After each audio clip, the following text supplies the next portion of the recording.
Interview. No one covers politics like Fox News Sunday. And welcome back to Hannity Colmes. It's called the Stop Snitching campaign, and it is taking urban communities by storm. The purpose? Do not cooperate with police on a crime that you witness, no matter how bad.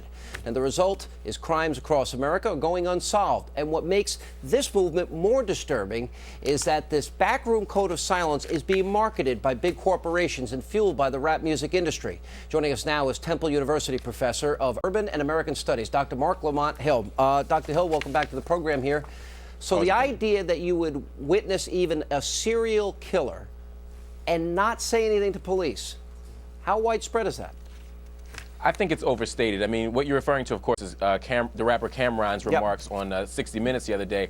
Part of hip-hop's bravado, part of how he markets himself is by pushing himself forward as someone who would never talk to police under any circumstances. And so I think that's part of the act. I think hip-hop artists, and certainly people who live in urban ghettos, are far more civically responsible and engaged than his comments would suggest. So is it getting traction or not? I'm sorry, can you repeat that? Is this movement getting traction or not?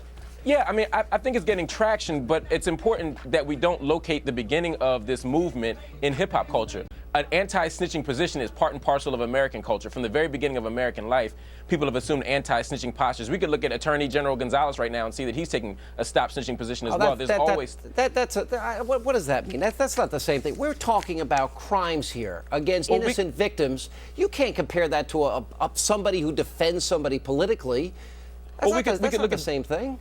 Well, we could also look at blue walls of silence from police. We could look at the way that enormous atrocities are covered up across American life, not just in hip hop. My point isn't to say. But if people are dying in the streets in our cities, and people are witnessing these crimes, and there is a concerted effort not to tell the police or cooperate with the police, that's a phenomenon we better pay attention to, or else more innocent people are going to die. I agree with you 100%, but my point was that we can't say that this movement started with hip-hop, which is what your comment suggested. I'm not saying that. That's what you said. What I'm saying is we need to look across American life and look at how not reporting other people's bad acts is dangerous and problematic. We need to respond to this in a responsible fashion. I agree. Let me move the discussion just a little bit further here. Are we looking specifically in this campaign, and I'm dealing with one specific area, in for example, the rap artists that you mentioned earlier. Yeah. And between that and the degradation of women, subjugating women, calling women all these names, what impact do you think this has on the minds of young people? I think it has a highly dangerous impact on young people. I think misogyny, patriarchy, all the things that you're alluding to are incredibly dangerous. But again, it's hip-hop. We need to deal with hip-hop in specific fashion, but we also need to look at the broader structures that inform hip-hop. Dr. Hill, it's Alan Colmes. I think you make an interesting point that this is not indigenous to the hip-hop culture. There are other areas, you mentioned the blue wall of police, where you do not snitch on there's an act of loyalty, and you've got to weigh loyalty versus whether or not you are going to inform on somebody. But is it always the right thing to do to inform if you see a crime being committed?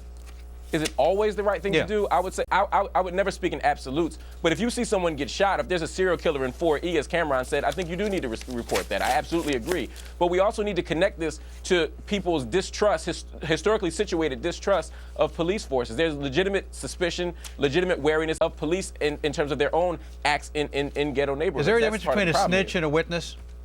Oh, absolutely. I think we need to make an ethical distinction here. A snitch is someone who acts out of moral turpitude. A witness is somebody who's civically responsible. If your grandmother gets knocked in the head and someone steals her money and I report that to the police, I'm not being a snitch, I'm being a witness. That's civically responsible. So how is a snitch different?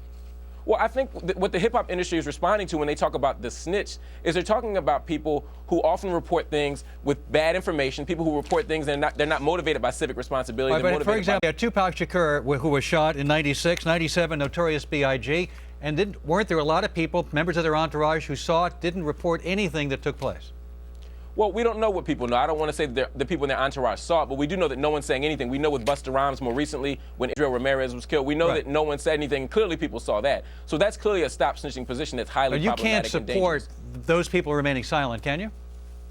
I don't support that. There are legitimate fears that people have of what will happen to them if they do tell. One of the things we need to think about is how is law enforcement implicated in the stop snitching problem? We don't have any legitimate witness protection programs in the United States. We have witness relocation, and on big federal crimes we have witness protection. But in general, there are very few protections in place to prevent people from being hurt if they do tell. Are these people who are not, as you would say, snitching, are they justified in not trusting the police? Absolutely. There's a historic legacy of distrust of police and of snitches. If you look at the so-called war on drugs that we've had for the last 30 years, it has been supported by ghetto informants, by ghetto snitches, many of whom report things with untruthful information. So there's a whole structure of things that make it difficult to trust snitches or law enforcement. All right, we'll bring you back and debate some of that next time. Thank you, Dr. Hill. And coming up, the Senate's top Democrat, Harry Reid, attempts to force a surrender in Iraq, but our commander-in-chief vows to have the final say. Former vice presidential nominee Jack Kemp reacts. But first, the Father of the Year candidate, Alec Baldwin, he finds support in an unlikely place. Nancy divorce veteran Heather Mills runs to his defense.